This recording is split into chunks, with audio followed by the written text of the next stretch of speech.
Not long after that, in February, in the middle of February, the caribou showed up that year. And I got 5 caribou at one time out on the island on the lake. And then, we were all set again. Feast or famine. Yeah, it is. It's like a hungry country, but there are a lot of animals, but they're different places. You can fly over the Arctic all day long and not see hardly anything. That's a weird part about it, right? You would think there's animals everywhere. No. It's almost like a desert.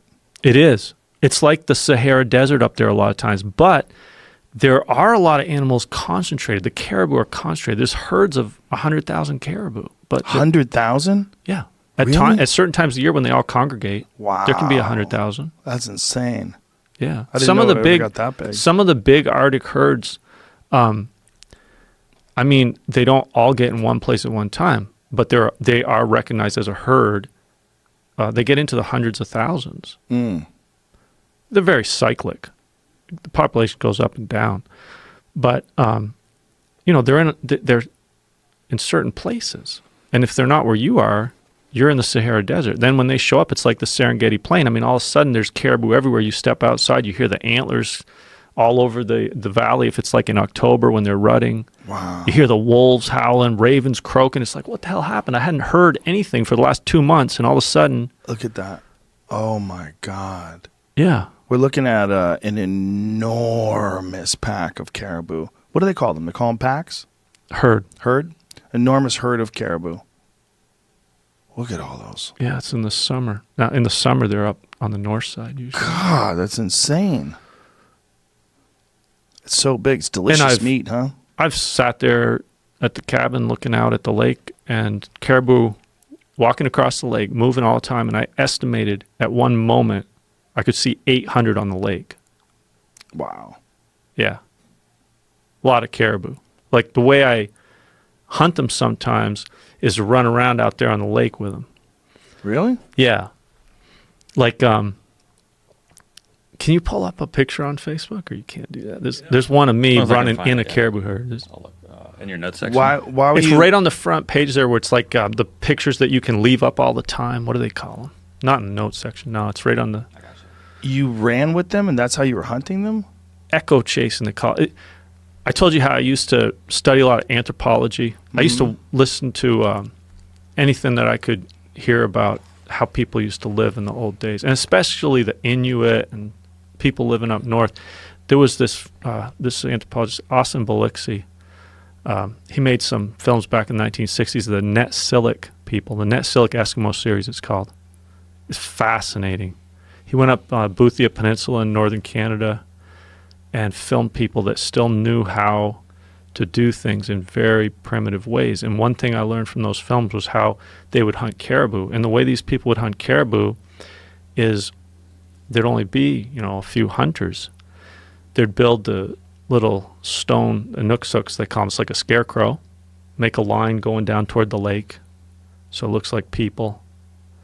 Then the few hunters would move around and they would use their voice. They'd yell and they'd echo their voice around and confuse the caribou and chase them into a lake that way. They could use their voice to get them down there, and then one guy in a kayak could overtake the caribou and spear them. It's amazing. But you were by yourself. Yeah, but this is something you can use by yourself. You can use this technique of using your voice to confuse caribou and herd them where you want them to go. You echo. Mm-hmm. Out on the lake, if they're caribou, it's wide open. They can see me a half a mile away, and they'll go out in the middle of the lake in the day and stand around out there. If I try walking up to them a few hundred yards away, they might just take off. Yell as loud as I can yell and project my voice over to an island or shoreline, depending on where I am, and it'll bounce back, and they'll stop, and they'll run straight back at me. Wow. I've had them come running by me where Trisha was like, oh my God, she thought I was going to get run over. She was filming once, and I could hear her when I watched the video, and she's like, oh, I think he's going to get run over. She's like really worried. You see that picture there, Jamie? I can't find it. It's right on the... I'll pop it up so you can see. Yeah, scroll up to the top. Right there, the upper leftmost picture. This? Yeah. Okay. Trisha took that picture. Wow. So now those caribou, they were running away from me before this picture was taken. And I screaming and hollering, echoing my voice off the shoreline, and they turn around and run back. And I do it many times. I had these caribou run back and forth like 5, 6 times. I could stay within 50 yards of them a lot of times just by yelling as loud as I could. You look really close right there. Yeah.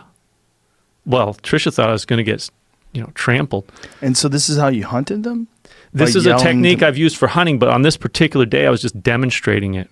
Oh. But as you know, and as you've talked about extensively, Joe, this wave of censorship that has happened in the last 2 years since Trump got elected because of Russian propaganda and fake news hysteria. Yeah. And it's just propped up these same institutions, and it's really just gone after a lot of alternative and independent media that have gone by the wayside. Yeah. And, people who have been propped up by right-wing billionaires and billionaires in general are not going to be affected at the end of the day, but all of the people who've been caught up in this censorship with the algorithms, with the deplatforming, it's really scary. It's really, really scary what's happened. It is scary to me because the internet, in my eyes, is this unique place where people can get information and distribute information.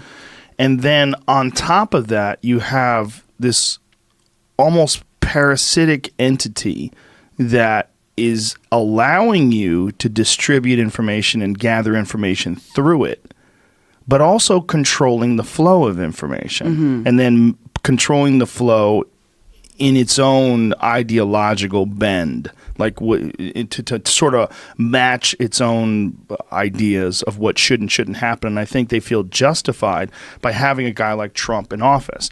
Having a guy like Trump come into office, and they go, well, we have to do something about that. So what we're going to do is we're going to silence conservative voices. We're going to silence conservative pundits. We're going to silence we'll call people alt-right and just change our algorithms to make it much more difficult for them to propagate their ideas. I just find that really distressing because I think that in the marketplace of ideas, you're supposed to be able to combat a bad idea with a better idea. And this is how ideas evolve. This is how people get to communicate. You get to look at what someone's saying, look at how someone's dissecting what someone's saying, and then for yourself, figure out what you believe and what you don't believe. And there should be a free exchange of information so that you could figure that out. And when someone's shown to be a bad actor or a liar or have deceptive news, fake news, whatever you want to call it, okay, now we know, and this is a clear example of that. So now take it with a grain of salt whenever they say anything about anything else. But when you deplatform them and shove them aside, they say, see, they're trying to silence us because they don't believe us, or they don't want us to be in power because they're trying to prop up whatever left-wing socialist economy or dictator that they want to put into place. And it's this weird sort of situation where you've got people dictating and almost engineering our culture. Right, curating our reality. Yes. You know what's going on in Toronto? No. With Alphabet, the parent company of Google? No. It's a very disturbing thing to a lot of people where they're essentially setting up blocks and they're putting cameras in these places and they're gathering data and information and they're trying to engineer a utopian city. Yeah. I was reading about it yesterday. And I was like, no, like this is a terrible idea. Google is so like, fucking terrifying. What if these people don't want to be filmed? What if these people don't want information gathered about them? Like they're doing it under the guise of, here it is, Alphabet's plan for Toronto depends on huge amounts of data. Yeah, we need more data collection, data mining. Their idea is that they're going to make it easier for people to get around and smoother. But how? I By don't know. facial recognition? I love how they always say, oh, people are being sex trafficked and this will help. It's like, no, dude, this is like 0.0001% of all the people that you're, data mining. It says Sidewalks Labs released more detailed plans for Toronto, the site of Google's sister company's first attempt to bring its techified digital forward sensibility to a full-scale development project. The Sidewalk Labs project dates to 2017 when the Canadian city welcomed the company to an undeveloped section of its waterfront. Now, after 18 months of speculation work, God damn these motherfuckers that pop up as speculation work and backlash from local advocates. The company has a 1,524-page master plan for the 12-acre lot called Quayside. First of all, I hate the fucking name. What is it, though? What is Quayside? 4-volume plan highlights ambitious and sometimes flashy innovations from Sidewalk Labs, which is pledged to spend $1.3 billion on the project if it goes forward. The company hopes to construct all the buildings with timber, which it says is better for the environment. It also catches fire. And build an underground pneumatic tube system for garbage removal. It wants residents to lean on public transit, walking, and biking rather than personal vehicles. Good luck. It's fucking 0 degrees in Toronto, you assholes. And plans to build streets with autonomous vehicles, perhaps from its sister company, Waymo. Listen, Waymo delivery and robots... Waymo. Do you know what Waymo is? No. No, I don't need. Delivery robots might trundle down its wide sidewalks. The strategic use of very large umbrella-like coverings might make outdoor spaces comfortable all year round. No small feat in Lakeshore, Canada. Sidewalk wants to designate 20% of the apartments as affordable and another 20% as middle income. So they're engineering so weird, yeah. a city. Yeah, and right. This is by people who are really just openly social justice warriors. I mean, these are the people that censored that James Damore guy and fired him for having this memo that really kind of discussed women in tech based on evolutionary biology, based on studies. And they said that he was highlighting harmful gender stereotypes, which it's not true. It's not accurate. If you look at what he actually said and what he actually wrote, he even had a page and a half dedicated in that memo trying to come up with strategic ways to encourage women to get into technology. The study the paper that James Damore wrote has no relation to the way he's been framed and the way people talk about him. This is a direct result of Google and Google's social justice warrior sort of ethos, like the way they operate as a company. Well, Google pretends to be, don't be evil. This seems like some algorithmic shit gave up that on they don't be evil. They took that Oh, they down, took by the that way. down. Which, Well- why the fuck would you ever take that down? They're like, okay, we're evil now. But this just seems like they like plugged in some shit in an algorithm and they're like, all right, this is our city now. Like they're creating Sims. It's control. I mean, Google, I agree with David Pacman's kind of depiction on Google. I think that they're a giant corporation. They have billions offshore in tax havens, and they are not liberal. They appear to be liberal because that's capitalism. You're trying to basically adapt to where society is at, and you want to pretend like you are socially conscious. But when you look at their actual policies, they're conservative as fuck. I mean, they actually fund a lot of crazy, like Koch brother, ALEC, they fund a lot of right-wing organizations. The Federalist Society, they've given huge grants to. So I think that they're kind of playing both sides. Deregulation, to lobby for kind of the deregulation of their industry. So I think that all of the perception and the mantra of Google and YouTube and, catering to like the social consciousness and what you're talking about, I think is honestly just to make more money. Well, I'm sure they're going to make more money in the process of doing this. But the idea that they're going to engineer a city to me is terrifying. That's insane. I just don't like it. There was a great podcast that Sam Harris did with the guy who's explaining what Google has essentially done and what they've done with data. The data is essentially a commodity that we didn't know was a commodity, and we all gave up our rights to this commodity. And this commodity, it turns out, is worth billions and billions of dollars, and no one had any idea. And they just took it, and now they have it. And they have it for, and what are they giving you for this? Right. They let you search things? Like, what are they giving you for this? They let you use their email? Like, it's kind of crazy. They search your email for certain keywords, and all of a sudden, you're looking for a patio chair. You're like, I'm looking to buy a patio chair, and all of a sudden your fucking Google mentions are filled with patio chairs because you sent an email to a friend. Really creepy. Or just talk about something, and it talk just... about it. Yeah. Yep. Yeah, my guest yesterday, my friend Will Harris, he was talking about trading in his car, and he got a fucking text message that said, "Hey, I hear you're looking to trade in your car." That is so goddamn scary. Here's a link as to what you could get for it. And he goes, "I'm not clicking that fucking link." Like a text message with a link showed up on his phone because of something he was talking about. He wasn't even talking on the phone. That's crazy. Really, really scary. It's fucking insane. Yeah, no, that's like, what is terrifying. Happening? How is that happening? Does anybody know how that happens? Right. Like if you and I were talking right now and you said, I need a new laptop, and you started getting laptop ads in your Google feed, what is happening? Is your phone listening to you say that? Yeah. Yep. Is that It's legal? no. I mean, it combs through everything. I mean, that's what's so fucking scary And about it. Apple is the best at it in terms Right. of like not giving up your data. It's one of the reasons why Right. I still use an iPhone and support Apple. Apple goes out of their way to not share your data when you use Maps. That's why Apple Maps suck. It's one of the reasons why it's not good. There was a fucking great article that was Right. written about it. They called Apple Maps the Bing of navigation tools. It's like, Bing, the search engine for who the fuck uses that? Right, I don't- I use a Windows laptop. I Yeah. don't use Bing. The fuck out of here with Yeah, that. yeah, Because yeah. Google's better, right? Right. So you just go automatically use it. But Google's just No, and constantly Google's collecting fucked. I mean, data. no, and going back to this whole like tech censorship thing, they preemptively changed the algorithm. That's what's so scary to me is that there wasn't even a law. Like China, we all know that China censors the internet. We've done the same thing here, but people just think that we still have, Right. freedom of information, that we can all access all these things. No, I mean, Google, YouTube, because YouTube is owned by Google now, but they preemptively changed the algorithms. They backpaged all of this progressive media, independent media. So it wasn't just about what they're saying. It's about, this was targeted to basically all extreme views. Everything that they felt like was too radical.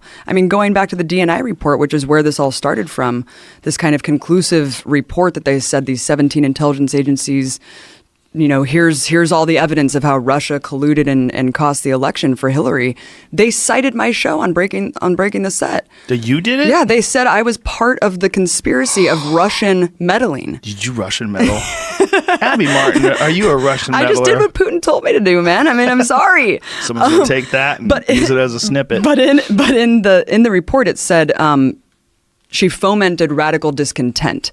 And when you look at what all this is, sowing discord, all of these, the black box algorithm from Hamilton 68 dashboard, like this U.S. government-funded Twitter crawler that just like determines what's Russian propaganda, what's fake news, and then you have Facebook working with the Atlantic Council, which is an organization stacked with literal spooks, cops, CIA heads, and defense contractors, UAE, U.S. government. That's who's like curating our reality now, and it's all about expunging the most radical views on the internet to prop up essentially the system and the establishment. And that's why I know it's not a liberal or conservative thing. It's literally just extremist thought and radical thought that challenges the status quo. Because sowing discord just means disagreement. That's what they said this was about. These websites sow discord, Joe. I thought that was a fundamental thing about American democracy, is that you talk about what we disagree on. And when you look at what the report says of what Breaking the Set covered, DMT, that wasn't in the report. You were on there talking about DMT. But We talked about aliens. yeah, no, we talked about who the fuck we wanted. But because I talked about things like inequality and Occupy Wall Street and Hillary Clinton, that was all part of this grand conspiracy to sow discord on behalf of the Russian government. So it becomes very comical once you kind of poke at the underlying narrative driving this wave of are you censorship. aware? Anyway, I talked to David for 4 hours. Yeah, why did I bring that up? Because David Fravor. You were talking. Let's explain who David Fravor was. Yeah. He's a fighter jet pilot for the Navy, and he discovered a UFO off the coast of San Diego that, when they tracked it, went from 60,000 feet to 1 feet in a second or less. They don't know how fast it went because it's the blip of a radar. But the thing traveled in an insane way that defies all of our understanding of propulsion, all of our understanding of physics. And this thing also actively was blocking their tracking systems, which is an act of war. If if the Soviet Union or China was doing that, that's technically an act of war. So this thing was doing something that showed that it was intelligently aware of the fact that they are using tracking devices to try to lock in on it. And it behaved and moved in a way that defies all of our understandings of propulsion systems. It didn't give off any heat signature. And the people from the Navy that he was communicating with saying, yeah, we see these every now and again. We don't know what the fuck they are. So the thing I was going to say, there's a lot of interesting things to say about this, but I just remembered that it felt like from that entire experience that because it didn't have a Chinese or a Russian flag on it, whatever he saw, is we tend to, just the entire system doesn't want to acknowledge it. Like, you don't know what to do with it. So they actually, most of like when you return back to the ship, and there's a bunch of pilots that that saw it. There's a lot of people that witnessed it, and there's also the video. The majority of the people didn't know what to do with it. They just went on with their day like nothing happened. They kind of made fun of each other or whatever for, yeah, sure, bro, you saw aliens. But like they didn't know how to comprehend it. That's what I meant. Like, if we encounter life from elsewhere in the universe, we think we would be, as a population, excited. But it feels like, just like with Bigfoot, we're excited by the mystery when they're just out of reach. But when they're like among us, there's so many mysteries and incredible things among us that we just kind of take them for granted. Yeah. And we don't even, or ignore them, actually, even worse. We ignore them. We get used to things. And that was the weird thing. The biggest mystery to me about what David Fravor saw, and then also with the other videos in 2014, something like that, the Go Fast, is like, it wasn't a bigger deal than I thought it would be. Like, well, the big deal was when the Pentagon came out and said that they have recovered some vehicles that are not of this world. Now, they didn't expand on that. There hasn't been more conversation about that. But this is a purely speculation. My speculation is they are slowly spoon-feeding us information to allow people to be more comfortable with the inevitable arrival of something. And if they believe that something's coming, they don't want it to happen all at once. You see what happens just with the pandemic. You see what happens with George Floyd. You see what happens with anytime there's a big shock to our system and there's chaos in the streets, it's unmanageable. And if the UFOs came in the middle of something like that, like Jesus Christ, like who the fuck knows what would go down? If I was someone who's in a position of power, I would say, listen, this information's going to get out. It's inevitable. So why don't we let people know now?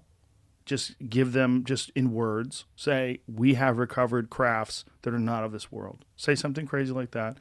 Print it in the New York Times, get it out there, and then slowly drip out more information. When they see these videos, they'll get more and more accustomed to it. And then eventually to be like masks. Like you walk down the street, everybody has a mask on. You don't even think about it. yeah, but okay, so let me. You know what I'm saying? Yeah, I totally. And this is such a fascinating question. If the government is in possession of an alien spacecraft, what is the right way to release that information? The real problem is if it's more potent than any weapon that any civilization has currently on this planet. So if the United States is in control of this vehicle that is more potent and can do things that, like, if you really do have something that can go from 60,000 feet to 1 foot in under a second, that defies all of our understandings of speed, right? I mean, that's so fast. If you could do that, well, there's arguments against, because it could be human-created technology, too, that's just 15, 20, 30 years out. Like the stealth bomber was developed secretly. So what defies, it's our perception of its movement capabilities is Right. what defies. But there could be some tricks on perception that's the whole point with a stealth bomber, is it's difficult to detect. sure. And so there could be same kind of tricks on perception, that you could just be playing different kinds of amazing secret human-created technology that is able to deceive the human eye. That's a good point. I mean, but the thing about it is they tracked it. It wasn't just that it was the human eye that saw this and it's deceptive, but also like the stealth bomber. You know, the way it's designed, it blocks radar, or radar doesn't catch onto it.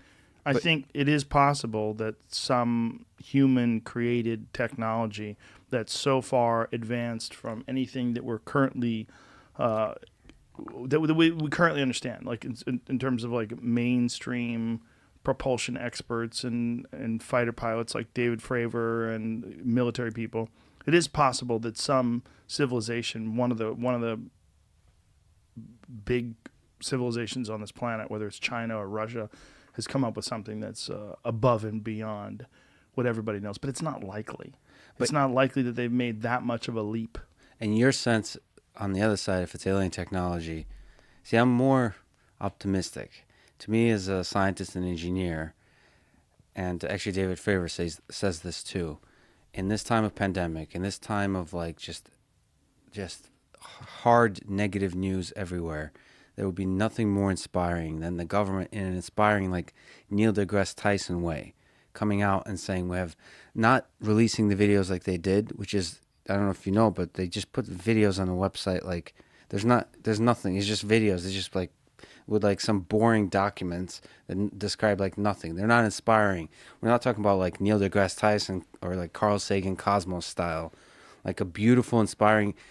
What is more inspiring than an alien spacecraft? Look, there's a fascinating mystery here. There's nothing more inspiring to us humans than that there's life out there, intelligent life out there. But how would you handle it? Like, let's imagine you are the leader of the United States, and you find out, or whatever, the head of the Navy military intelligence program, whatever, whoever you are, you're a person that's in a position where you realize that this thing is from another world, and you have this responsibility to try to somehow or another publicize this. Yeah, like I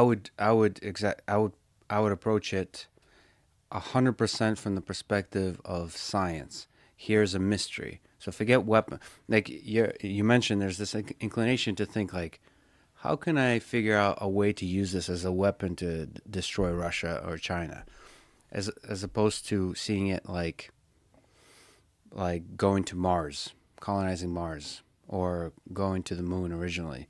There is some competitive element, but mostly it's a human pursuit of understanding and human pursuit of overcoming our limited knowledge to sort of unlock mysteries of this universe. From a physics perspective, from an engineering perspective, I would release all the information I have and release it in a way that gets the Neil deGrasse Tyson folks in the loop. So it's almost like an inspiring effort for us as a humanity to understand what the hell this thing is, versus let's keep it secret and see if we can use it as a weapon.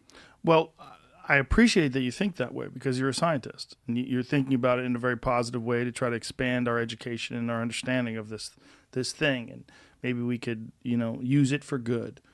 But you got to realize that anything that surpasses any and all technologies that we currently enjoy in terms of fighter pilots and jets and military superiority, if there's something that just is above and beyond all, if everybody has a Model T and you have a Ferrari, or better yet, you have a Tesla, you have a Model S, and everybody's got a Model T, you're in a race. Like, you have something that is so far above and beyond what everybody else has. It's not really a fair race. It's a joke. You'll dominate. If you have a Model T and the other person has a Tesla, and you're racing, and the winner gets to decide who has all the food, who gets all the women, who lives in the nice house, like, you're gonna win every fucking time, right? Now, if you have a UFO, if you have a spaceship that comes from another planet where they're 1,000,000 years more advanced than us, they've had 1,000,000 years of evolution and technological evolution, dealing with elements that are common on their planet that have to be created on a particle collider here, and they only exist for a brief amount of time. If they have something like that that's powered by something that we can't even imagine, and you figure out how to use that here on Earth, you'll have technological superiority over every other civilization, but every other country. In that technological superiority, it's so funny us chimps are like still talking about our village. We want our village to be better than the next village. When there's an alien civilization that's 1,000,000 years more advanced, right, that can easily destroy us if it wanted to, right, or actually understands the nature of existence in this universe on levels that are like we chimps talk about, like meditation and finding inner peace. Like, it understands on such a deeper level, like the nature of consciousness, the nature of intelligence, the meaning of life, all of that weird stuff that we're so obsessed with. It understands at another level. And here we are thinking about what the Russians are doing versus like understanding that mystery. I think in the face of that mystery of something that's far more intelligent than us, I think we can't. It's a ridiculous notion to think we're anything but one human village. And in terms of weapons, because you said like get all the girls or whatever. I think the weapons thing is the key thing, and we already, at least the major nations, have all the weapons we need to destroy each other. It's like we don't need extra weapons. It feels like your hypothesis would be like if an alien technology was here and we'd figure it out, we'd be able to have something that destroys other chimp villages an order of magnitude more efficiently than nuclear weapons, thereby having an asymmetrical, sort of from a game theory perspective, power over other nations. And we can tell China what to do. We can tell Russia what to do. That's the perspective from which they're thinking. I'm not even saying that they're thinking that way. I'm thinking a human would think that if they had control of this vehicle. I'm not saying that the aliens would think this way. I'm thinking also that we are constantly innovating. When you talk to people that are designing jets and planes and fighter pilots, and they're talking about new systems that they've created and new weapons, they don't just sit back and say we have enough weapons to destroy Russia and China and the rest of the world combined, so we're just going to stop. This is not how human beings innovate. Human beings are in this constant state of wanting the newest, greatest innovations. We want to improve upon every single existing invention until we hit some sort of singularity point or whatever the fuck we're striving for as a culture. And that would be that propulsion system. If you do really have something that can go from 60,000 feet to 1 foot in less than a second, you're dealing with something that we don't understand. We can't do that right now. And if you could figure out how to do that and propel people that quickly, it would be a game changer. Now, how much of a game changer? What does that mean? Well, we're in this weird place where we kind of agree to not use our best weapons, right? Like when there's a face-off between the United States jets and a Russian jet, and they come close to each other, like over China or something like that. It's weird because we're not shooting at each other, but we're real close. And even the missiles that we have, they're not nuclear. Like but we're involved in a skirmish with another country. But we don't use all our weapons. Like if we approached war the way people approached war in the Middle Ages, we would just nuke the fuck out of everybody that talks shit, right? Yeah. Anybody, what did China just say? What did they just say? Fucking launch those missiles. Fuck those people. Instead of Twitter, it'd be nukes. Yeah. Exactly. So we're already in this place where we don't use our best stuff. So if we had something that made us fly better and fly faster, the real question is, how much would that change the world? I don't know how much it would. If we got in control of some UFO and we're able to get to China quicker, how much of a difference would that make in terms of like the way they responded to our military? We're in this position now where there's multiple countries that have the ability to destroy other countries. There's Iran has some sort of a nuclear program. Pakistan has a nuclear program. India has a nuclear program. Of course, the United States, Russia, China. There's many countries that have the ability to fucking wipe out huge numbers of the population like that. Just launch. Just one crazy, psychotic leader who just decides to just, listen, we're going to fucking make our mark here. Everybody together on 1, 2, 3, go. Boom. My real worry is that it doesn't matter what we think is right. That technology always goes towards innovation. It always goes towards improvements. It always goes towards technology advancing where it's more effective, more available, easier, better, cheaper, faster. This is what we always do. This is what we've done with every single thing we've ever invented, and it's got to happen with that as well. But I think the difference between our position is that you think the march of technology is completely inevitable and that there's nothing we can do to kind of shape it or stop it. It's just going to happen. Whereas I think none of this is inevitable. And I think human beings are capable of, adapting and changing without technology. And like this year is a really good example of this, that we're all waiting for a vaccine. The vaccine has not arrived. And so we've kind of saved ourselves by changing our behavior in a kind of altruistic way by staying at home, even though like we might not get sick with coronavirus, or wearing masks for other people's benefit. I think human beings are really adaptable, and we can adapt by changing our behavior rather than relying on technology. And this march of technology only exists if we continue to always think that technology is the solution. People have to make this stuff, and people have to buy this stuff in order for it to march on.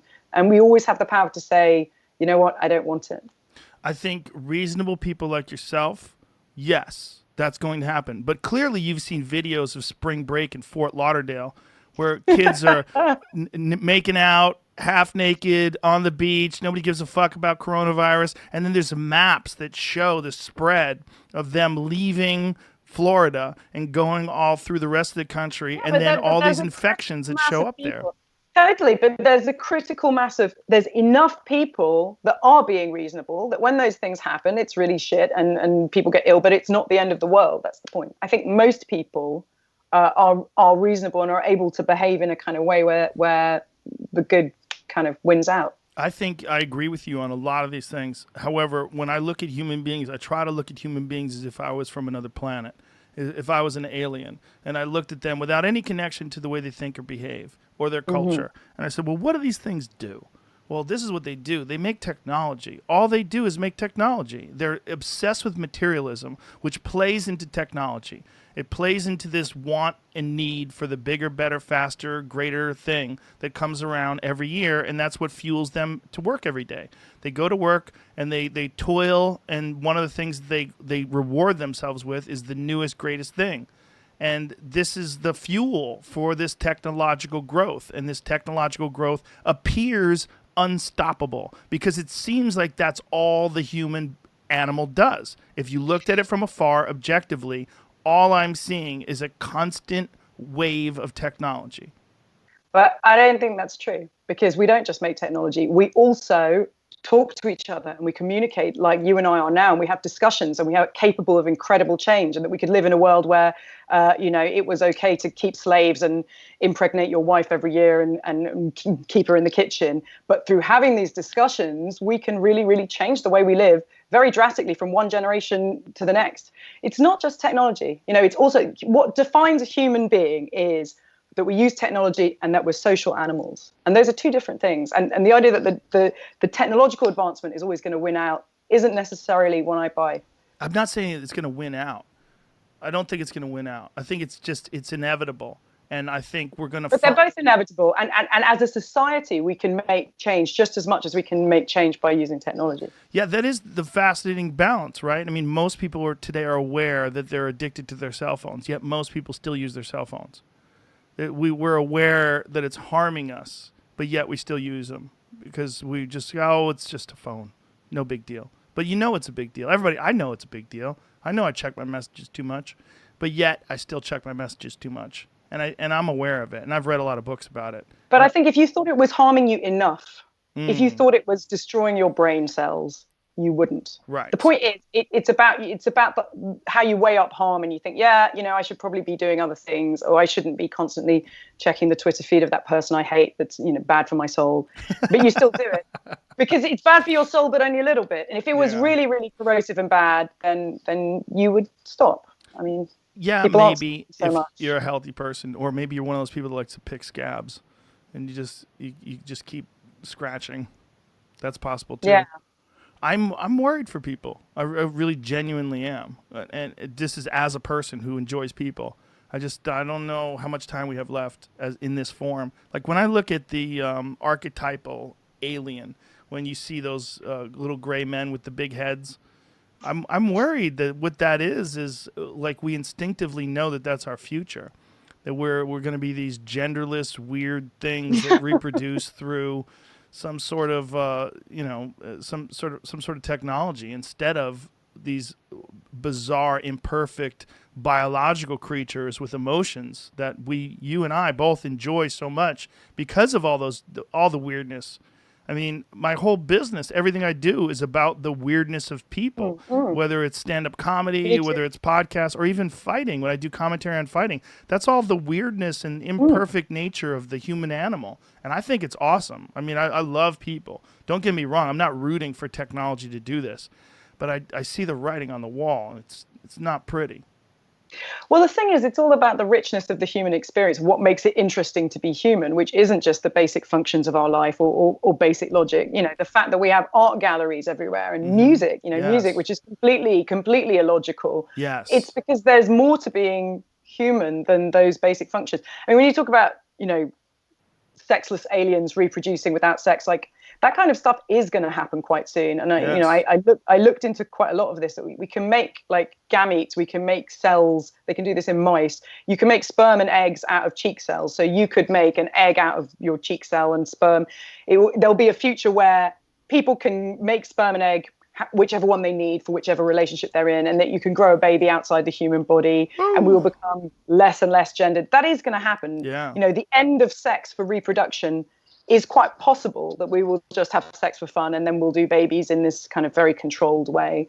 But we're always going to be weird human beings. We're always going to like strange things, like dancing around to music, all the stuff that can't be explained. And the drive to be weird and the drive to be illogical is very, very powerful. And I just think, I'm not so deterministic about stuff. And when I was like doing all the work for my book, I was quite worried it was going to be really depressing, because, you know, in a book like mine, like you come to a conclusion where it's like, well, there's a future where women might be obsolete, where we can be replaced by robots and artificial uteruses, and, you know, misogynist men can live without us, or you know, all of these things that are really dark and worrying. But that's to buy a particular view of human nature as being a kind of slave to whatever comes next. And we're too kind of weird and idiosyncratic, I think, to be done away with that easily. I had a thought once while I was under the influence, and it was a thought that one day computational powers will reach a point where they will be able to take into consideration all of the objects on Earth and what we know about the history, and vividly recreate the past through computation, to the point where you could actually know who did what, when people did things. And that, I mean, I don't even know if this would be physical. Today, certainly not be possible. But with the exponential increase in computational power and technology and innovation, that one day we'll reach a point where you'll be able to watch, you'll be able to see what happened. Yeah. And they'll be able to recreate what happened exactly. And that this would be something that would be, I mean, it's impossible for us to imagine that someone would be able to do that right now. Yeah. But that one day with technology, as it gets more and more advanced, we will reach some sort of some innovation or some sort of an invention that will allow us to go back and see, literally see what happened, how things were done. Technology is changing our whole understanding of the past, and what you're envisaging is perfectly possible. We will come to a time, if we 100 don't, years, 500 years. perhaps less, Yeah. if we don't, you know, first destroy ourselves Yes. entirely as a civilization, we will come to a time where our cleverness and our techniques will allow a much wider opening up of the past than has presently happened. But it is already happening. One of the areas of science that I go into in America before is genetics and DNA. This is an area of science that was not much informing archaeology until about the 1990s. But since the 2000s has become very important in archaeology, because the technology has been developed where ancient DNA can be extracted and tested, and you can actually genotype an entire individual from DNA that may be 15, 20,000 years old. And this new technology of genome sequencing and DNA is another factor that is raising huge question marks over the past of the Americas. And one of the issues I go into in this book is the presence in the Amazon rainforest of a very specific, clearly identifiable pattern of DNA, which is only found in one other place in the world, and that is in Australasia, in Papua New Guinea, and amongst Australian Aborigines. It's Australasian DNA. Now, In South America. Not only in South America, but in the depths of the Amazon rainforest, amongst tribes who've only been contacted in the last 20 or 30 years. And furthermore, although skeletal remains are rare, it has been found in ancient skeletal remains that are close to 11,000 years old in the Amazon. So that tells us that this DNA signal has been in the Amazon for at least 11,000 years. The geneticists think that it came to the Amazon during the last ice age. And this raises a huge mystery, because the peopling of the Americas is supposed to have occurred from Siberia, across the Bering Straits, down through that ice-free corridor into North America, down through North America, into South America, into Central America, and finally into South America. If that was the whole story, then we would find this DNA signal in North America and in Central America. We would not find it only in the Amazon.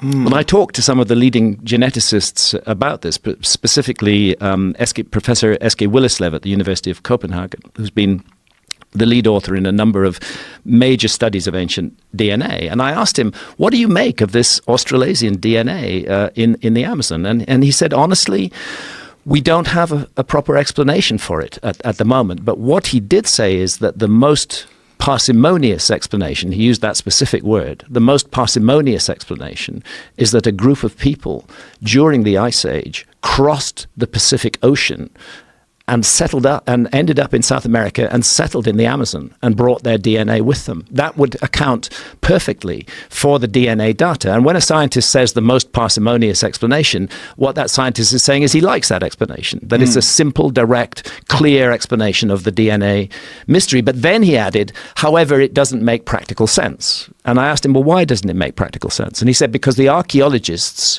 tell me that no human population was capable of crossing the Pacific Ocean during the Ice Age, at which point it was natural for me to say, do you really trust the archaeologists? And he said, well, in science, we do trust the work of other scientists. We don't really question it. We don't really investigate it. That's their side of the business. And my view is that is rather than taking this weird, anomalous Australasian DNA signal in the heart of the Amazon as something to be explained away and as something to be for it to be denied that it could be connected to a voyage across the Pacific Ocean, maybe it's the first compelling evidence that voyages were taking place across the Pacific Ocean during the Ice Age. And maybe we should be opening up that whole issue for exploration. And again, I think a lost civilization is the best answer. And that near the end of the Ice Age, when the Younger Dryas cataclysm unfolds, it's not an overnight thing. It's very bad 12,800 years ago. There's about 1,200 years of horror. I don't think the civilization went down in a single day and night. I think there were survivors. I think bits of it were left. I think their project was to restart civilization. And I suggest very strongly that where they tried to mount that project was amongst the hunter-gatherers who coexisted in the world with them at that time. We ourselves are an advanced civilization.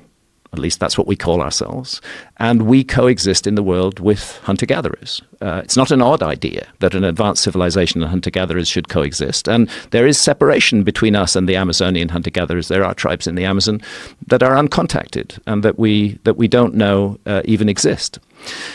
If a catastrophe on the level of the Younger Dryas were to occur today, I don't think that our civilization would make it through. We are the spoilt children of the earth. We are just used to having everything laid on. You know, the supermarket shelves are groaning with food. We can get food delivered to our homes. We have roofs over our head. We have shelters. We have clothing. Everything is taken for granted. I guess you're an exception, but very few people in modern Western culture know how to survive. They don't have survival skills. They don't know how to hunt. They don't know how to gather. They don't know how to grow crops because they've handed that responsibility over to others. We live in a society that's highly segmented and specialized, and different people specialize in different things, but nobody has the vast general survival skill that a hunter-gatherer has. So in a global cataclysm, actually, at first counterintuitively, the people who would survive it would be the hunter-gatherers. And an advanced civilization would be smart if they were survivors to seek refuge amongst hunter-gatherers, to make that the place where they might try to restart their civilization. And that's why I think that this Australasian DNA signal in the Amazon may be part of the evidence for a sort of outreach effort that was being made by a lost civilization, seeing the disaster coming down on it and realizing that something needed to be done. What is your perspective after the incident versus before the incident? Like, how much did it change the way you view the world and our place in the world? For me, I never believed that we were alone. It's just me. I just look up and go, there's way too many stars up there for us to be the only one in life. After it, it makes it a little more clear to go, one, my questions are, where'd it come from? That's the biggest one. Of where'd it come from? What was it doing? And then I've asked, why me? I mean, why did I happen to be, because you can say wrong place, wrong time. Right. Or right place, right time. Or right place, right time. For me, it was, I think there's more out there. And if I could get word out to anyone, it's like, especially the debunkers of, one, quit trying to debunk it, because it is what it is. There wasn't a system glitch. This was a real incident that happened. And number two is, let's open our aperture a little bit and start thinking outside of the box. If you go, you look at it and go, hey, it's this non-reactive propulsion. Well, it's because when we came up with propulsion, we the people long before us came up with a reactionary propulsion system, and that became our standard. Had we done something different, or we developed non-reaction, we might look at something like a gasoline engine and go, holy cow, how's that thing work? Right. We wouldn't have that idea. So, I think there's, if you look at it and go, people thought Einstein was kind of nuts, and we're still proving his theories today. And what we're learning is that he was right. And he was right. There was a time when the Earth was flat, except for some people in California. The Earth isn't flat; it's round. It's not just people in California; they're all over the place. There's not an ice wall. Right. So when you look at that and you go, a lot of the stuff that we thought was true isn't true. It's totally been changed. So for me, I just say, I think let's get outside of the box and go, if we can develop a technology that would, and I don't look at it from a military standpoint, because it would be a game changer from a military standpoint. Technology like that would be a game changer for mankind, completely. I mean, it would literally, everything that we do, and we don't know exactly, you could, do you want that system in a car? People have trouble driving in 2 dimensions, let alone 3. Right. It's kind of like your joke last night. I mean, you can't even handle the vaping thing, let alone driving a car that goes up, down, works in 3 dimensions. Well, that was what they originally wanted helicopters to be. They wanted to be flying cars. Yeah, if you get out on the road, you see how people drive. Yeah. And I always laugh because people think, well, we're 3-dimensional. Like, we know that this table is not the floor, but really humans are 2-dimensional people. And you learn that, especially when we would fight. If you can really work in the 3rd dimension, which is up, and you go, well, we are 3-dimensional. I go, no, if you look at like a tall building is, 1,700 feet high, the big ones. And you go, no. For an F-18 to do a split S, which is go from up here and just do a vertical 180-degree turn, so you're going this way and you go down here. It's like 2,500 feet. And that's tight. That's a tight turn for a jet, unless you're running like vectored thrust stuff. But everything has a cost. So if you do some big Hayaka, you bleed off energy. There's a cost associated with that. That, to a pilot, that's 3 dimensions. To most people on Earth, you go, no, I look at a hill and go, I don't want to walk up that thing. Right. And in an airplane, it's a totally different thing. So if we just open up that expanse, for what we're trying to do for technology and go, is there another way? Because we still build suckers and blowers, which is a jet engine. Mm-hmm. We just refine the internals, the turbines, to get them to be more efficient. Where I go, why don't you just put your efforts someplace else? Like I was talking to, there's a whole realm of physics that really doesn't get explained, and it's. I was talking to Steve Justice about it. It's more into the magnetics type side that we don't spend a lot of time on. And I know he said when he was working at Skunk Works, he did it's called IRAD, Internal Research and Development money, that he would fund to try and look at some of these other technologies for propulsion. And he's now since retired, but really impressive to talk to him. At the level that you can, which is, for us would be an unclassified level. But, the stuff that goes on behind closed doors, there's reasons for it, because if a technology like that got out where someone could rapidly reproduce it after all you've done, or they got it first, if you think of the atomic bomb, Germans almost had it. We got it. Russians were working on it. We got it first. Changed the world. Literally changed the world when we detonated the first one. And you go, I'm not going to get into the politics behind it, but now we had it, and now it was the race everyone else because they had to get on equal par because it's a destabilizing thing. And now all of a sudden, if you develop a technology like this and you keep it to yourself, you've got something that no one else has, and it's a huge leap. I mean, it's a quantum leap. Do you share it because it's a mankind thing, or do you keep it for yourself? And that's right now. It's not for me to decide. I'm just Dave. Well, it's fascinating that some other method of propulsion could have been established in some other place. Yeah. And that we're experiencing it, or that you've experienced it, and some other folks have experienced it in action.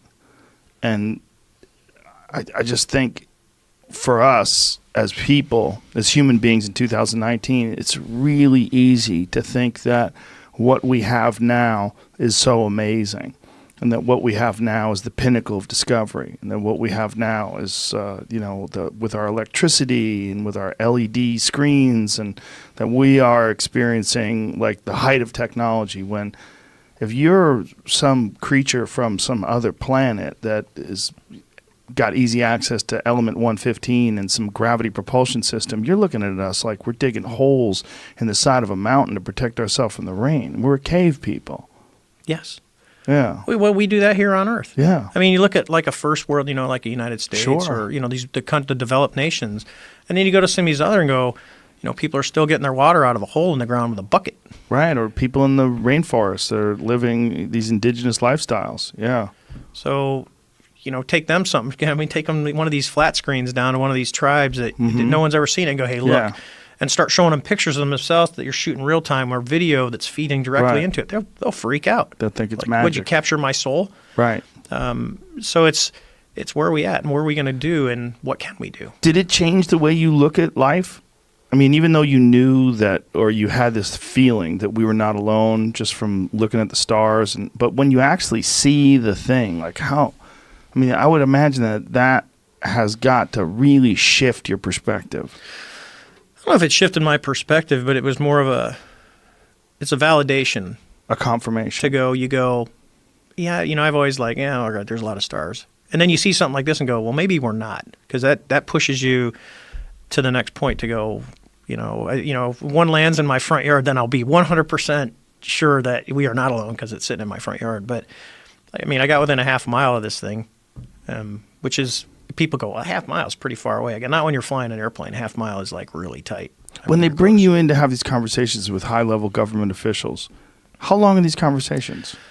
So I went to I've talked to 3 different groups of people. This is post the New York Times article? So the New York Times article comes out in 2017. Yes. And then our government.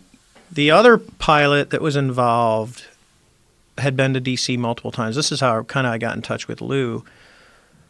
She had called me and said, hey, I need to talk to you. So I called her and I said, what's going on? She says, hey, has anyone called you about the Tic Tac? And I said, no. She goes, I've been to the Pentagon like a half dozen times, and they'll take me in and anywhere from Starbucks to, inside of a vault. And she goes, and they'll talk to me about the story, and then they'll show me a picture. Something goes to look like this. And then she gets pretty frustrated and goes, we call it the Tic Tac because it looked like a Tic Tac. What part don't you get? I mean, go get a thing of Tic Tacs and look at them. When they're saying, did it look like this, are they showing actual crafts that they have? No, not pictures that they have, but like a video from someone else. Like they'd show the gimbal video. Hey, did it look like this? Okay. And it was no. So, and that's when I told her, I said, well, just tell this guy that you're talking to, just give him my name and number. I go, I'll talk to him. It's not a big deal to me. And that started. So when I got asked, multiple times to go down and talk to people, one of them was supposed to be 20 minutes. And these are important people. Getting 20 minutes of some of these folks' time is like, that's a huge deal. So we went in thinking, okay, we're going to do the thing 20 minutes, and then we're in, and an hour and a half later, we came out.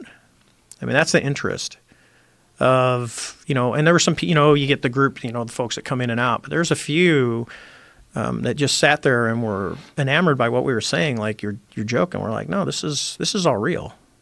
I mean, these are pretty senior officials that are taking the time out of their day to take this serious, to go, maybe we do need to put a little emphasis on this. I mean, if something can just show up at will and do whatever it wants, and I'd probably at least pay attention. Yeah, pay attention. But what could be done? I mean, what could they do? If you put yourself in a position of one of these high-level government officials, what do? Just spend more money on looking at them? Well, if you look at money, though, I mean, I know when the article came out and they talked about the ATIP program that Harry Reid got funded $22 million over 5 years. So it's $4.4 million a year. And you go, everyone's freaking out. Oh, it's $22 million. I go, no, it wasn't $22 million a year. It was $4.4 million. That's not even in the rounding error for the United States. We just got approved, it was $750 billion for a defense budget. $750 billion. If you took $100 million out of that, it's not even going to put a dent. And I go, why can't you? If you're only spending $4.4 million a year, and you can actually get some good work done, because you don't need a huge team, because you figure if you look at, I think what's the number, like 10-15% of all these UFOs, like if you look at Project Blue Book, really remained unexplained. And you go, okay, so you can weed out, you can read out me flying over someone in a campfire and lighting my afterburners. So you can go, no, that was Dave being Dave. So you can weed that stuff out. Now you go, now I'm really kind of concentrating the funds. The most important thing, and I talked to the folks when we were talking, because we talked about funding, and I said, let me leave you with this. And I had got some pretty good stuff. I was talking to Chris Mellon, who's a former undersecretary and understands how the government works. So it was where he gave me some really good feedback. And I talked to him, I said, look, I'm all for you guys funding a program. But what you need to do is fund a program that there's going to be oversight over. When I say oversight, I mean, because what happens is you go, here's money, but we're going to distribute it in the government. So we're going to distribute it to these 3 different agencies across the United States government. So, I don't just call them agency A, B, and C. So you give it to them, and I'll go back to like the 9/11 stuff where we really had the answer, but all the agencies weren't talking to each other to put all the pieces together. And that's my fear, that you go, hey, we're going to take $100 million of taxpayer money. We're going to fund a program to actually seriously investigate this stuff and look at the technology. But there are 3 different entities working on their own and not talking to each other. So there's got to be a joint collaboration to where we go, we're going to do it, but, Joe's going to be in charge, and you guys are all going to play nice in the sandbox together, because we want to get our money's worth, because people will raise the fraud, waste, and abuse flag that we're wasting money on something stupid. Great. I'm glad that people are seeing me. Neil Brennan signing. As witness, everyone will be a notary public. I wonder if they can. There's a software that can listen to the sound your pen is making and figure out the lines you're drawing. They have technology now where when people are speaking in a room with a window, they can get rid of the window noise. They can tune into the vibrations of the window from the sound of your voice and pick up everything that's being said in the room. I heard that there's a Netflix, because before, I mean, Netflix doesn't give people ratings, but there's a way that they can gauge reflections off of some weird fucking technology and it's fairly accurate. Reflections off of windows? Yes, I don't. Like this is secondhand. Yeah, like secondhand. Not. It's like, I believe it's sound waves. Oh wow! Yeah. What are they monitoring? Jamie's got something. I have no idea. Jamie, We can buy this right now if you want. Jamie, long-range laser listening device. The long-range laser listening device, laser microscope, is a highly sophisticated surveillance apparatus that utilizes an invisible infrared laser beam to eavesdrop on a target. This is the most effective long-range laser listening device in the world that allows the operator to conduct an undetectable surveillance operation on any targeted room. from Tony Stark Industries. With at least one window at an impressive distance of over 500 meters. That is actually very impressive. That's far. That's far as shit with the laser beam. Fuck. And you can just buy that? As I say, that's commercially available, and I wonder what is not commercially available. Oh, for that sure. is Right. out there. Like, you remember when there was that story about some weird sound weapon they think that the Cubans were using on Americans that were in Cuba? There's probably a bunch of shit like that. I was reading an article. They can list, like submarines have technology. They can listen to basically like fish farting in the ocean if they wanted to. They can hear sounds that quiet. They can hear anything. So if like literally a fish farts, they're like, oh, what was that? What was that? Was that a sub? Nope, it was a fish. Next. Wow. Like, what was the next sound? Yeah. Good for us, or something. I guess. Good for somebody. Good for us, I guess. The sound thing was funny because it was like people would get sick. Yeah. And they could, and then there was also, they did it in China too. There were like, at American civil, like NG, like non-government, or like kind of work for the government tangentially, or they worked at the embassy. Their apartments were above each other, 2 separate people, and both of them. It was on 60 Minutes, like not long ago. Like, So they targeted the rooms. yeah. It's like a dog whistle for people. Yes, in essence. And it's like, well, what do you want me to do? I guess you just leave. I guess it is like a dog whistle. Where Yeah, it's they just just want you to feel like disperse. shit. Yeah. Get the fuck out of here. Yeah, there's probably a ton of technology like that we're not aware of. My friend Mike Swick used to fight in the UFC, and before that, he did a brief stint in the military. He was doing some sort of it was either Secret Service work or something along those lines. But anyway, he was at the embassy in Russia, and he said that they had found listening devices that were so sophisticated that they were being powered by the natural sway of the building. Wow. With the wind. So the wind, they didn't need a power source. The natural swaying of the building in the wind was powering up this little microphone that was listening in on things. And he said they were looking at this stuff and they're like, we don't know anything like this. Like, this is completely new stuff, and we found it in this building. I don't love, but it's like, it's kind of cool. It's cool. Yeah. Like, I just don't kill me or us. You know what I mean? Like, the hope is we just they have their thing and we have, and it's just like mutually assured destruction, like an arms race of technology. Because that's what's going to happen. Do you use the cloud? Yes. I know. Yeah. Like, I don't use it for important stuff. Yeah. But I use it for like my apps. Yeah. You know, my apps are backed up in the cloud. Recordings are backed up in the cloud. Sets that I'm yeah, doing. but Notes, there's like notes photos or video. It's just a bit Not like, much. I don't know, man. It's fucking crazy. I mean, we're getting down to some very strange place with the cloud, with stuff being just in the air. And the amount of trust it takes, the presumption that we'll just never run out of energy and we'll never run out of the ability to tap into the cloud is like, that seems presumption. I'm not even like a doomsday person, but I just feel like it's like the difference between how men dress in public and how women dress. Like on a night out, women are wearing heels and guys are dressed in case they have to fight. I'm still like, we will do the thing in the mirror. We're like, I'll fuck you up.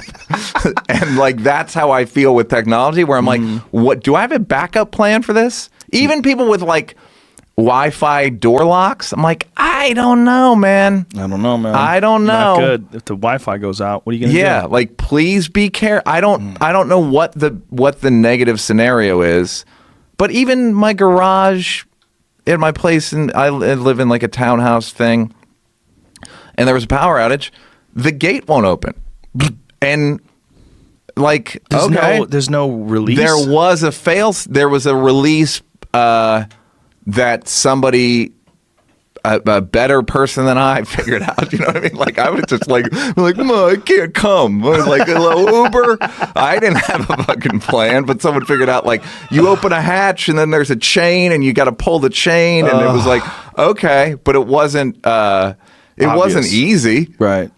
Like, it's the doomsday thing. It's like, well, this guy, Graham Hancock. Yeah. This guy's been on my show several times. He was just on recently, and he's one of the main proponents of this theory that something somewhere around 12,800 years ago hit the Earth and fucked up everything and probably reset civilization, killed off the vast majority of us. 12,000 years ago. That's not that long ago. Not that long ago at all. No. It corresponds with the end of the Ice Age. There's a lot of physical evidence for it. And increasingly, we're seeing more and more evidence in terms of ancient cultures that existed far before 12,800 years ago that they really didn't understand. They thought people were just hunter-gatherers back then. Now they're finding evidence of things like, there's a place called Göbekli Tepe, which is these huge monolithic structures that are made out of stone, carved, like huge columns that don't seem like they were made by hunter-gatherers. It seems like there was probably some sort of a lost civilization, and they know that this all happened somewhere around that time, somewhere around 12,000 years ago. So it can happen again. And if it does happen again, all our stuff is on digital now, which is even weirder. It's weirder than books, right? We have books, but the vast majority of most of the data that we all keep and share, we share on phones and on computers. Yeah. And we can't read it. We can't read it without programs. I don't know the software. first thing about do you know what I mean? Like, I don't know anything about. Now people going to be ready and quick to just second guess anything that you say. Yeah, that's a fact. Until we can read each other's minds, until we can find out for sure. That's going to change the whole game. Being able to read somebody's mind? Yeah. That's definitely going to eliminate a lot of street fights. Most of them. I mean, you talk about your imminent danger senses are going to be 100% if you can read somebody's mind. Yeah. Yeah. I don't know if I would want to do that. I do. I like having I'm in. secrets. I'm all in. I like having secrets too, but I like going all in. I think all in. I think it's just inevitable. We were talking about it in the last podcast about there's something they're going to be able to shoot into your neck. What did he say? The way he described it? Like an injection that will take over, sort of. Well, the way it interacts with your brain cells. Thread. Itself into your brain cells. So literally like I think we're going to have built-in Wi-Fi internet systems where we're connected to each other's heads. So this is what people request, or it's like a study they're going to try out on people? Or you could just go to your doctor and say, shoot me with the brain shit. I think eventually it's going to be shoot me with the brain shit. First, you got to get it on a clinical trial. Right. First, you got to be willing to be Well, who do you get for that? Like heroin addicts or crackheads? Who do you get for that? Like, who is close to no brain cells and shit? And that's the one we tried on. But what was that movie? There was a movie where a dude got shot and they put some chip in his back. Upgrade. Yeah. And it did that to him. It turned him, he had access to all the information. He knew martial arts. He knew how to move. And everything was happening like he was basically like a supercomputer inside of a person that could do everything. Artificial intelligence is right down the line. Dude, they're talking about this shit, shooting it into your brain. We're going to share a network. We're all going to be on a network. Well, there's going to be a lot of white people joining that effort because black people don't fuck with needles, bruh. We don't do none of that. Unless it's heroin, we don't take out needles like that, bruh. I'm telling you say that, but how many athletes are on steroids? Yeah, but that's a different animal. I'm talking about the average black dude. I know. That's Brooklyn, true. Brownsville, or Watts or something like that. Yo, I got this new brain shit. We injected through a needle. They gonna fuck you up. They don't want to hear that shit. That's hilarious, and that's probably true. I mean, how many people are going to try that? Like, who's going to be the earliest adopter of getting a shot in your neck that lets you read everybody's mind? And then what are you going to do with it? It's an interesting thing. It's going to fuck our job up, man. Because like half of what we do is say shocking shit that people know is kind of true, but you can't believe you're saying it. And then you'll have people in the audience like, oh, not the old went to the subway joke coming up. If you could do that, that'd be the ultimate fucking joke hater right there. Oh, yeah. Two guys walking the bar. You don't got anything other than that? Nah, I think I'll have to pass on that. Keep it, bro. Yeah, it's gonna be weird. When would you get it? Like, would you want to be the first comedian to have it? No, you almost want to be a fool who doesn't have it. If you want to be a comedian, yeah. I want to watch other motherfuckers do it first. Yeah. I'll sit in the back. But the problem is they're gonna fucking take over like finances, like instantly. They're gonna, as soon as they upload their brain, they're like, oh, I'm just gonna get all this money. I'm gonna figure out a way to get all this fucking money. And then by the time you shoot it into your head, they've already got the system locked down. But see, you have different level of people that you hang out with because your level be like, well, how are we gonna get the money? But my level be like, yo, we got this brain shit. How we gonna get some ass off of this, dog? You can get it. You'll be more if clever. You can read a broad mind, you get all the ass you want. All of it, yeah, you would know. But then it wouldn't be fun. Like half the fun is not knowing if somebody likes you. Right? You don't know what's gonna happen here. Is this gonna work out? And then you fought Connor when you were like, what were you 20 or 21? I think I was 21 21. I think he's 23 or whatever. I think he's 2 or 3 years older than me. 3 years older than me. Yeah. So I think if he was 24, then I was 22 or something, 21. So that was your last loss, and then you went on a crazy streak. Yeah. You went on a crazy winning streak. Yeah. Yeah, it was crazy, like when you see like Connor doing stuff, like I'm a big believer in things happen for a reason, Before that, we had I actually remember talking to you after my first one was Bermudez, when I fought Bermudez. Mm-hmm. And that was a tough fight. I remember I ran into you at where we fought, MGM. And you was leaving. You was going back home to LA or wherever you was going, and I saw you at the elevators, and he was like, "Oh, keep your head up, kid."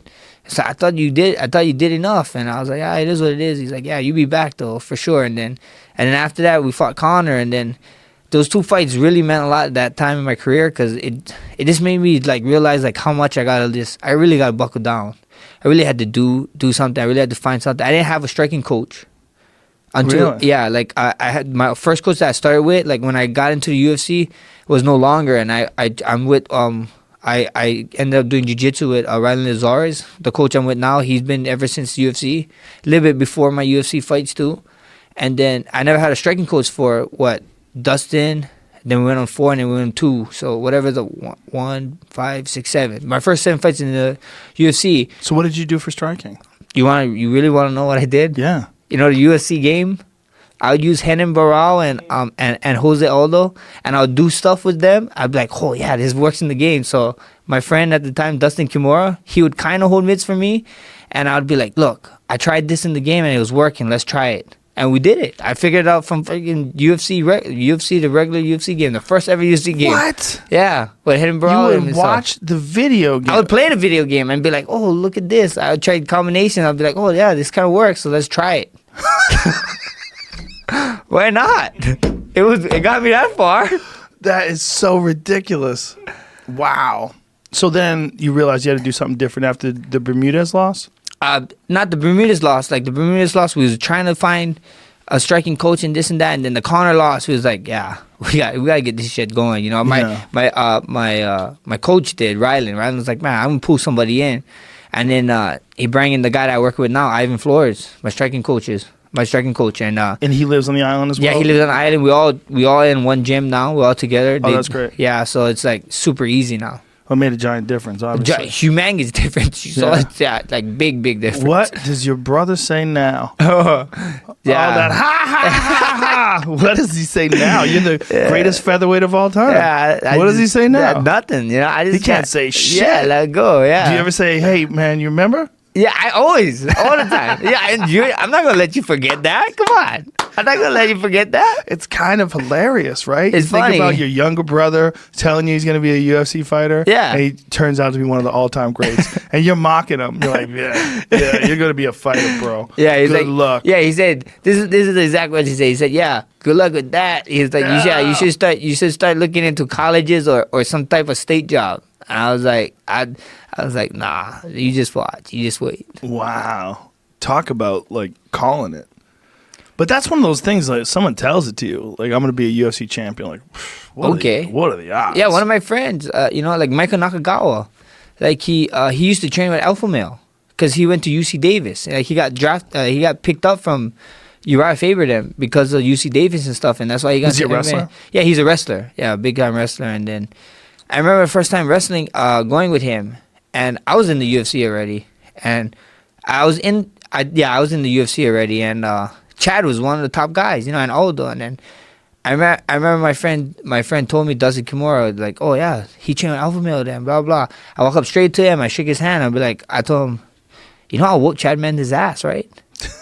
And then he was like, wait, what? I was like, yeah, I'd probably whoop Chad Mendes' ass. And he's like, okay. And this is after he just taking my ass down like 100 times in practice. You know what I mean? Like he like or right before he did that, and then we practiced and he took me down like 100 times in practice. You know, I don't know wrestling too good.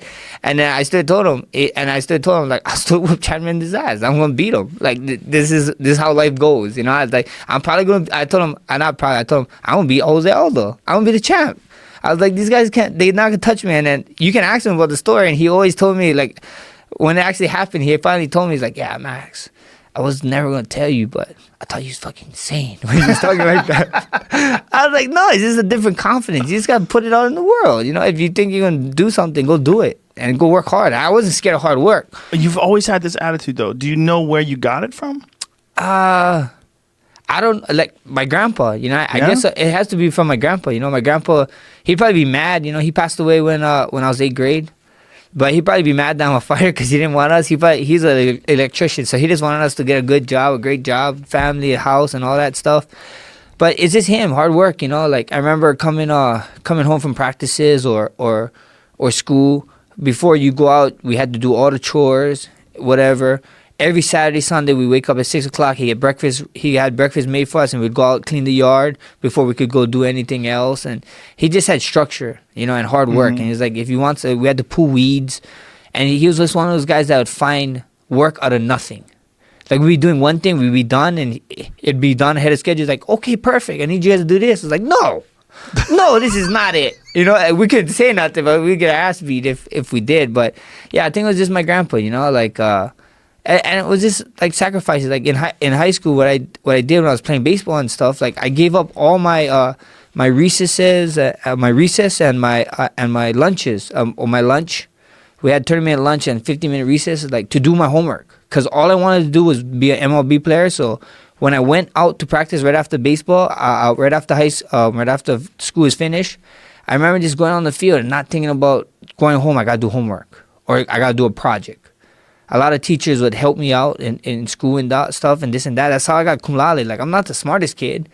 Like, I figured out, I hacked a lot of things going to getting in life. I hacked a lot of things. Like, one of the things in school, I realized that you sit by one of the smartest kids. I used to sit by the smartest kids. Every time I was in class, I'd sit by the smartest kid, ask them for help. They'd help me willingly. Like, okay, yeah, help me. And if I really got stuck, they'd be like, give me that. Take my work, do my work for me. I'm like, really? Perfect. You know what I mean? Like, okay, cool. And I just had to get like C's on top of my tests to get the grades, and I was doing good. Wow. You know, boy was in the money. So it's just about hacking life, I guess.